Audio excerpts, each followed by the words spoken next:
ரோஹிணி இப்போ வந்து ஒரு இக்கட்டான சூழ்நிலையில் இருந்தாங்க. அதுலேயும் வந்து பார்த்திங்க அப்படின்னா, ஒரு பக்கம் கிறிஷ் இந்த வீட்டுக்கு கூட்டு வந்துருவாங்களோங்கிற பயம். இன்னொரு பக்கம் வந்து பார்த்திங்க அப்படின்னா வந்து இந்த தினேஷ் பிஏவுக்கு வந்து கிட்டத்தட்ட 30 லட்ச ரூபா கொடுக்கணுங்கிறாரு. அவ்வளோ காசுலாம் கொடுக்க வாய்ப்பே இல்லை. அந்த ஆளை ஏதாச்சும் போட்டு தள்ளணும்னா இப்போ வந்து அதுக்கு வீடியோ ஆதாரம், அதாவது சத்யா தான் அந்த பணத்தெல்லாம் திருடினார் விஜயா கிட்டங்கிற வீடியோ ஆதாரத்தை கண்டுபிடிக்கணுங்கிறாங்க.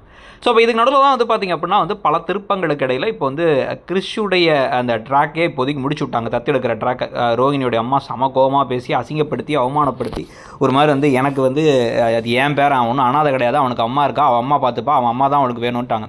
கிறிஷுமே வந்து பார்த்திங்கன்னா ரொம்ப விவரம், அவங்களுக்கு அவங்க அம்மா தான் வேணும். அதனால் வந்து அதில் தெளிவாக எவ்வளோ பாசம் காட்டினாலும் மீனாவுக்கும் வந்து முத்துவுக்கும் ஒரு நல்ல மகனாக இருக்கிறதுக்கான வாய்ப்பே இல்லை. இந்த வீட்டுக்கே வந்தாலும் கூட இவங்களுக்கு துரோகம் செஞ்சுட்டு வேறு ஏதாச்சும் திருட்டுத்தன வேலைகளை செய்கிறது அளவுக்கு வாய்ப்புகள் ஜாஸ்தி. ஏன்னா அவருக்கு அவர் தாய் பாசத்துக்கு ரொம்ப ஏங்கி இருக்கனால அதுதான் தேவைப்படுது அவருக்கு. ஸோ அதனால் வந்து கிறிஷெல்லாம் தத்தெடுக்கிறது சரியான முடிவு இல்லை. அந்த ட்ராக் இப்போதைக்கு நெகட்டிவாக முடிஞ்சாலும் கூட முத்து மீனாவுக்கு லாங் டேர்மில் நல்லது தான் அது. இவங்க தனியாக ஒரு குழந்தைய பெற்றுக்கிட்டுங்கிற மாதிரி ஆயிடுச்சு இப்போ நமக்கு.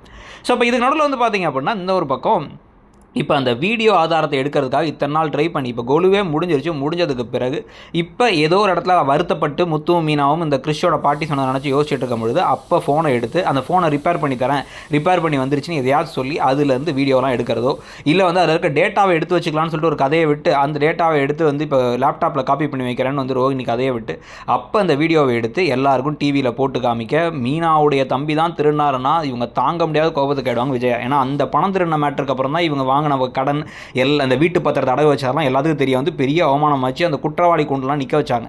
எல்லாத்து காரணம் சத்யா தான் தெரிஞ்சால் திருட்டு குடும்பம் உனக்கு தெரியாமல் அது எப்படி இருக்கும்னு சொல்லிட்டு மீனாவே அந்த வீட்டை விட்டு அனுப்புறதோ இல்லை இதையே காரணமாக வச்சு முத்து மீனா 2 பேர்த்தையும் வீட்டை விட்டு அனுப்புறது, சத்யாவுக்கு வந்து சத்யா மேலே போலீஸ் கம்ப்ளைண்ட் கொடுக்குறேன்னு மிரட்டுறது, இந்த மாதிரி பல வேலைகளை செய்கிறதுக்கான வாய்ப்புகள் இருக்குது. ஆனால் வந்து ஒரு பெரிய இடியா திருப்பி மீனா முத்துக்கு தான் விழப்போகுது. அவங்களுக்கு மட்டும் கஷ்டம் மேலே கஷ்டம் நடக்குது.